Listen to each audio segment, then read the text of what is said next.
Good morning everyone. इस videos में हम हमारी फाइनेंशियल मैनेजमेंट की सीरीज जो है स्टार्ट करने वाले हैं, जिसमें हमारा फर्स्ट चैप्टर जो होगा वो होगा वर्किंग कैपिटल मैनेजमेंट। देखिए, जनरली हम लोग क्या कर रहे हैं, we are going in a series of quick revision. So in that case we need crux of each and every chapter. So without getting to a very deep because you all have done once or twice your subjects, and even if you have not done, still the crux are very much important, because in this chapter we are having 3 topics. That is, 3 topics are our practical part and 2 are our theory part. So giving you a brief, the first topic which we are going to do is the working capital management, the practical part. Then we have cash management. This is also a practical part, and the determinants of credit policy is also our practical part. And the rest two, investment management, inventory management and management receivables are our theory parts. So starting on with the first chapter without wasting much of your time, because मुझे पता है आप सभी को पढ़ना होता है, exams तो अभी कुछ नहीं कह सकते. ठीक है, चलो स्टार्ट करते हैं. CMA health working capital management जो है हमारा क्या कहता है कि एस्टिमेट. ओके, वीडियो स्टार्ट करने से पहले चैनल को सब्सक्राइब कर दे, वीडियो को लाइक कर दे और शेयर करें, कमेंट करें, जो भी करना करें. Then working capital management, what working capital management say? There are generally divided into 3 topics, that is estimation of working capital, debtor management and cash management. यहाँ पर debtor management जो है ये आपका वही है, क्रेडिट पॉलिसी का जो टॉपिक है उसी को हम लोग बोलते हैं debtor management. ओके, सो जो बेसिकली जो 3 टॉपिक हैं, that is estimation of working capital, data management and cash management. Estimation of working capital हमें क्या कहता है? Working capital generally refers to the fund required for day to day business operations. इतना तो सभी को क्लियर है कि जब भी कोई बंदा बिजनेस कर रहा है, उसे अपने बिजनेस के काम के लिए, अपने बिजनेस में अप्स एंड डाउन्स के लिए, किसी भी काइंड ऑफ ट्रांजेक्शन्स के लिए उसे क्या चाहिए होंगे? फंड्स चाहिए होंगे. डेली एंड डेली बेसिस पे जो फंड्स होते हैं वो हर एक बिजनेस की रिक्वायरमेंट होती है. So for the estimation of that working capital, a betterment for the betterment of the estimation of working capital, how we generally calculate the basic formula which we have, that is current asset minus current liabilities would give you working capital. Clear with this or not? For the betterment we do means हम लोग एक exact वे तो नहीं लगा सकते ना, unless सारी transactions को कैलकुलेशन करें, सारे अकाउंट्स की फॉर्मेशन करें, उससे पहले तो हम लोग नहीं निकाल सकते. बट एक ओवरऑल व्यू हम लोग ले सकते हैं वर्किंग कैपिटल मैनेजमेंट का, that is current asset minus current liabilities करके. So estimation of working capital requires the estimation की कितनी हमें वर्किंग कैपिटल चाहिए हमारे बिजनेस में for funding our day to day expenses in the business operation. Okay, now what next is that, जो हमारे working capital के अंदर जो हमारे क्वेश्चंस आते हैं, उसके लिए मैं आप लोगों को चाहूंगी कि आप लोग ये फॉर्मेट प्लीज प्लीज प्लीज इसको कॉपी कर लो, बिकॉज अगर आप क्वेश्चंस डायरेक्टली देखोगे तो हो सकता नहीं, हो ही जाता है कि बच्चे कंफ्यूज हो जाते हैं. So in that case I would request you to copy down this format. This is the part 1 and this is the part 2. So they generally ask me for the notes, so I am just waiting for you. You pause the video and copy down these format. The part 1, that is selling price and the cost per unit. Generally working capital management की calculation में हमारा first part क्या रहता है, हमारा first step जो होता है वो यही होता है कि हमें जो हमारा प्रोडक्ट है उसकी हमें क्या निकालना पड़ता है, उसकी हमें सेलिंग प्राइस निकालना पड़ता है, और उसका हमें क्या निकालना पड़ता है, उसकी कॉस्ट प्राइस कितना है, मतलब कितना पे तो हम उसको बेच रहे हैं और कितना उसका हमारा क्या है कि कॉस्ट प्राइस है. So from that prospective we can calculate our profit ratio. Okay, उसकी कैलकुलेशन हम लोग कैसे निकालते हैं? That is the raw material जो है हमारा, वो हमारा कितना हुआ है. पैकिंग मटेरियल अगर क्वेश्चन में गिवन है तो उसको हम इंक्लूड करते हैं. डायरेक्ट लेबर हमारा अगर गिवन है तो उसको हम लोग इंक्लूड करते हैं. और फिर उसके बाद हमारा जो डायरेक्ट एक्सपेंस आते हैं, डायरेक्ट एक्सपेंस है वो हम इंक्लूड करते हैं. और उसके बाद फिक्स्ड ओवरहेड. यहाँ तक की कैलकुलेशन के बाद हमारा जो निकल कर आता है वो होता है हमारा total cost. Clear with this? On adding these 1, 2, 3, 4, 5, these 5 topics, what we get? Raw material, packing material, direct labor, direct expense and fixed overhead. Total हमें निकल के आते हैं हमारा total cost. And at last जो हमारा selling price per unit given होता है वो हम लेते हैं. On subtracting the total cost from the selling price we get profit. यहाँ तक हमारा जो स्टेप 1 है वो कंप्लीट हो जाता है. ठीक है, इसको प्लीज कॉपी डाउन कर लो. देन नेक्स्ट स्टेप जो हमारा आता है, that is the statement showing working capital requirement. जो हमें स्टेटमेंट है, हमें कितनी वर्किंग कैपिटल रिक्वायरमेंट है, उसके लिए जो हमें स्टेटमेंट की फॉर्मेशन करनी होती है वो हम लोग करते हैं हमारे स्टेप 2 में.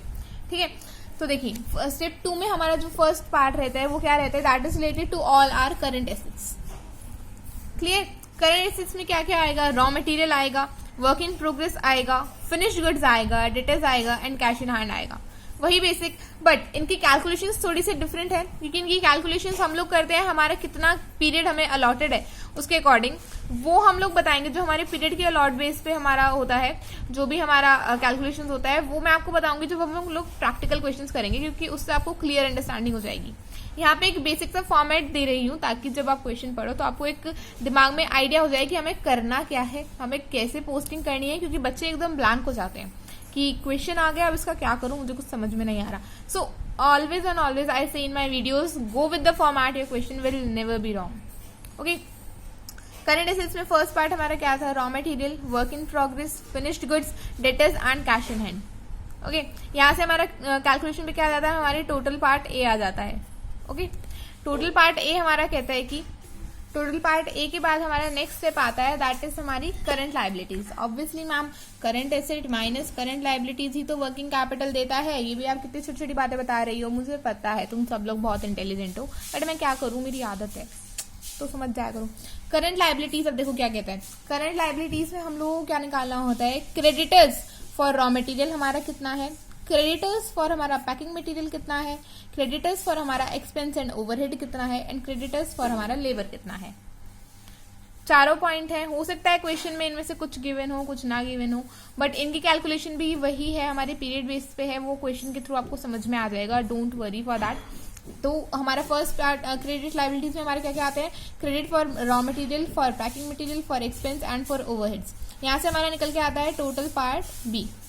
On subtracting part A from part B, we get our net working capital.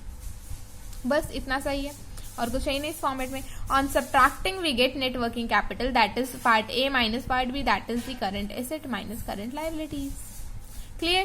एक बात और इम्पॉर्टेंट है, जो हमारा करंट एसेट था उसके अंदर हमने देखा था work in progress. Okay, work in progress देखा था। So what work in progress says that we have three topics and three parts of work in progress, that is raw material, direct material and overhead rate। जो हमारा rate होता है इन तीनों चीजों की calculation के टाइम, जो हम लोग हमारा रेट देते हैं, जनरली क्वेश्चन में जो हमारा रेट ऑफ रॉ मटेरियल क्या था, हमारा डायरेक्ट लेबर क्या था, हमारा ओवरहेड क्या था, वो गिवन होता है। बट जो हमारा करंट एसेट्स में हम लोगों ने इन तीनों चीजों को इंडिविजुअली लिया था, तो तब तो हम लोग हमारा रेट क्या लेंगे, 100% ही लेंगे, एज इट इज जैसा क्वेश्चन में गिवन है वैसे ही लेंगे। लेकिन जब हम लोग वर्क इन प्रोग्रेस में देते हैं, तो अगर क्वेश्चन में कुछ भी नहीं कहा है वर्क इन प्रोग्रेस से रिलेटेड, तो हम लोग क्या लेंगे, रेट रॉ मटेरियल का 100%, डायरेक्ट लेबर का 50% और ओवरहेड का भी 50%। मतलब अगर रॉ मटेरियल का रेट 100 रुपीज था तो यहाँ पर हम 100 ही लेने वाले हैं। अगर डायरेक्ट मटेरियल का रेट 50 रुपीज था तो यहाँ पर हम लोग 25 लेंगे, और यहाँ पे अगर 60 रुपीज था तो यहाँ हम लोग 30 लेंगे। क्लियर? इतना सब आपको क्लियर है, I hope. Format please copy कर लो करंट लायबिलिटीज का भी, और फिर यहाँ से हमारा जो था फर्स्ट पार्ट करंट एसेट का, ओके, एंड देन हमारा जो फर्स्ट पार्ट था calculation of the cost price unit and the selling price per unit. Okay, चलिए अब हम लोग देखते हैं हमारा जो फर्स्ट पार्ट आता है, दैट इज हमारे क्वेश्चंस जो कहते हैं। ये देखिए, coming on to that very first question, that is the first question of our study mat। क्या कहता है हमारा फर्स्ट क्वेश्चन, देखिए। illustration number 1 says a company has prepared its annual budget, relevant details of which are reproduced below। What the detail says, sales of 46,80,000 in which 25% is cash sale and the balance on credit। Balance जो है हमारा credit basis पे है, and the total units are 78,000 units. इसके बाद हमारा raw material का cost है 60% of sales value, labour cost है हमारा 6 rupees per unit, variable overhead है 1 रुपी per unit and fixed overhead है 5 lakh including 1,10,000 as depreciation. Okay, then budgeted stock level क्या है, देखिए जो मैंने आपको कहा था कैलकुलेशन हमारी क्या होंगी, एक पीरियड के बेस पर होंगी, वो हम यहाँ से देखेंगे। रॉ मटेरियल का हमारा पीरियड है 3 वीक्स का, वर्किंग प्रोग्रेस का हमारा पीरियड है 1 वीक का, for material, labour and overhead. I told you this would be included in the work in progress. यहाँ पर हमें गिवन है, लेकिन कई क्वेश्चंस में हमें गिवन नहीं होता है, तो हमें खुद से लेना पड़ता है वर्किंग प्रोग्रेस का। फिर फिनिश गुड्स का हमें पीरियड गिवन है 2 वीक्स का। ओके, देन नेक्स्ट आगे ये कह रहा है कि debtors are allowed for 4 weeks and the creditors are allowed for 4 weeks credit and the wages are paid by 3rd week and the 5th week for 1st and 2nd हमने 3rd week में pay किया and the 3rd and the 4th week का हमने 5th week में pay किया. Lag in payment of overheads means delay in the payment of overheads is of 2 weeks and cash in hand is of 50,000. Prepare a working capital budget for a year for the company making whatever assumptions that you may find necessary. Assumptions की ऐसी कोई बात नहीं है, but हम लोग हमारा budget prepare करते हैं, वो हम लोग कैसे करेंगे देखिए.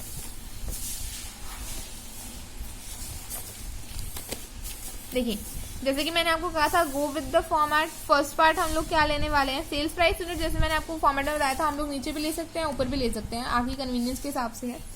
सेल्स प्राइस हम लोगों को जो क्वेश्चन है वो कहता है कि we are given total with 46,80,000 जो हमारा सेल्स है उतना है, और हमारी टोटल नंबर ऑफ यूनिट्स है 78,000 units. So sale price would be 46,80,000 divided by 78,000 giving you a 60 rupees per unit का हमारा जो है सेलिंग प्राइस.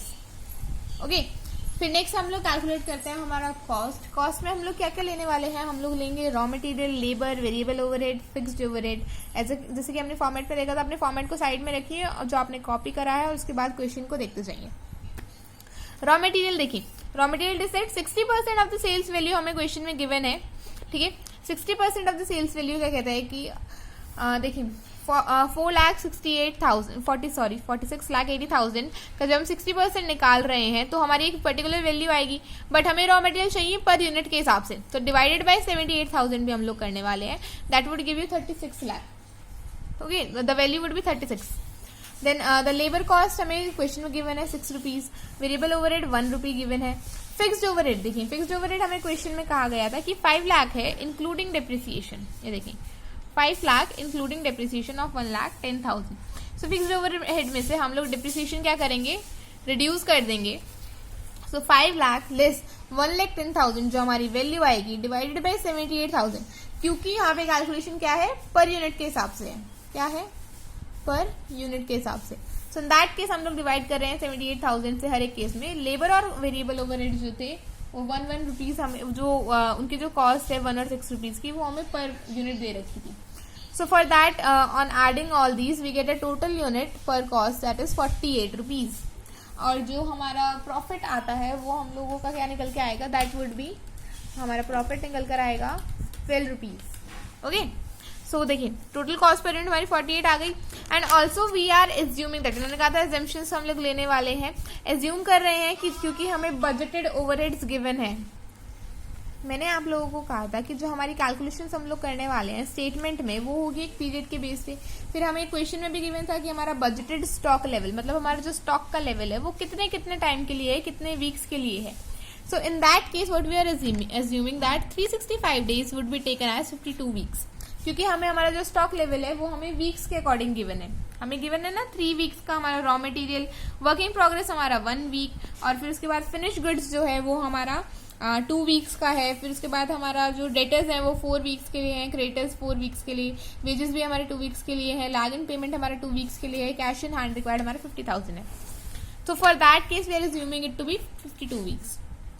ठीक है तो हम लोग स्टार्ट करते हैं. जो हमारा फर्स्ट पार्ट था वर्किंग कैपिटल रिक्वायरमेंट में, हमारा जो फर्स्ट पार्ट था वो था कि करंट एसेट्स में हम लोग क्या लेने वाले हैं. फर्स्ट थिंग हम लोग लेंगे रॉ मटेरियल. ओके अब रॉ मटेरियल में देखिए हम लोगों के पास यूनिट्स गिवन है टोटल कितनी 78,000 की हमारे पास यूनिट्स है. क्लियर. हमें उसका प्राइस कितना गिवन है, डिवाइडेड बाय 36. 78,000 की यूनिट्स इंटू 36 इंटू जो हमारा पीरियड है, जो हमारा स्टॉक का पीरियड है, बाय में 3/52. यही कैलकुलेशंस हम लोग आगे हर जगह करने वाले हैं. हमने क्या करा एक बार दोबारा देखिए. हमारी जो वैल्यू है, हमारी टोटल यूनिट्स हैं वो हम लोगों ने यहाँ पे ली 78,000. फिर जो हमारा रॉ मटेरियल है या फिर हमारी कोई भी जो हम लोग आगे वैल्यू लेने वाले हैं, may it be finish goods, may it be debtors, उनकी जो वैल्यू हमें क्वेश्चन में गिवन है या जो हमने कैलकुलेट करी है वो हमारी 36 आई है. मतलब रॉ मटेरियल के केस में हमारी 36 आई है. और जो क्वेश्चन है, क्वेश्चन के हिसाब से हमारा जो बजटेड स्टॉक गिवन है वो 3 वीक्स का गिवन है. और हम लोगों ने क्या एज्यूम करा है 365 days is equals to 52 weeks. ये तो होता ही है। तो हम लोग पर वीक के अकॉर्डिंग निकाल रहे हैं, 3 वीक्स के अकॉर्डिंग हम लोगों को जब गिवन है तो हम लोग 3 वीक्स के अकॉर्डिंग कैलकुलेशन कर रहे हैं। तो इन दैट केस हमारा आंसर क्या आएगा, 1,62,000, सिर्फ इतना। ओके, यही कैलकुलेशन हम लोग आगे करने वाले हैं, एक बार दोबारा देखते हैं। नेक्स्ट स्टेप हम लोग क्या लेंगे, we would be going for work in progress. ठीक है, अब देखिए वर्क इन प्रोग्रेस का हमें जो गिवन है, हमें बोला गया था मटेरियल 100%, लेबर एंड ओवरहेड 50%। तो देखिए वर्क इन प्रोग्रेस की कैलकुलेशन मैं आपको दिखाती हूँ। वर्क इन प्रोग्रेस में हमारा बोला गया है कि जो हमारा रॉ मटेरियल है वो हमें लेना है 100% के केस में, और जो हमारा लेबर है वो हमारा जाएगा 50%, और हमारा ओवरहेड है वो हमारा जाएगा 50%। ओके, और जो हमें प्राइस गिवन है वो कैसे गिवन है, रॉ मटेरियल हमें गिवन है 60% ऑफ द सेल्स वैल्यू, जो हमारी 60% वैल्यू है सेल्स की, दैट इज 60% सेल्स वैल्यू का मतलब, so this would be giving you 150%, और 50% का प्राइस जो है, जो हमारी रॉ मटेरियल है दैट इज हमारा निकल के आया था 36, वो हम एज इट इज़ लेने वाले हैं। हमारा लेबर जो निकल के आया था 6 रुपीज़ का, वो हम लेंगे 3 रुपीज़ का, और जो हमारा ओवरहेड है वो हम लोग लेने वाले हैं हमारा, तो देखिए जो हमारा ओवरहेड था वो हमारा 1 रुपीज़ था, दैट वॉज भी 0.5। और हम लोग यहाँ पर एक चीज़ भूल रहे हैं, बताइए आप लोग क्या भूल रहे हैं, हम लोगों ने तो सिर्फ वेरिएबल ओवरहेड ही काउंट किया ना, फिक्स्ड ओवरहेड भी तो लेंगे, कहाँ पर सोच रहे हो भाई, यहीं पर तो देखो फिक्स्ड ओवरहेड की जो हम लोगों ने कैलकुलेशंस करी थी वो था हमारा 5 रुपीज़। ओके, सो उसका हाफ हम लोग लेंगे 2.5, total we would be getting 42 rupees for the variable, sorry work in progress के लिए हम लोग क्या मिलेंगे 42 रुपीज़। अब हमें क्वेश्चन में गिवन है कि वर्क इन प्रोग्रेस हमें गिवन है for the time period of 1 week, work in progress हमें कितना गिवन है for a time period of 1 week, right? So for that case what we are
हो जाएगा. Till then keep studying, happy studying.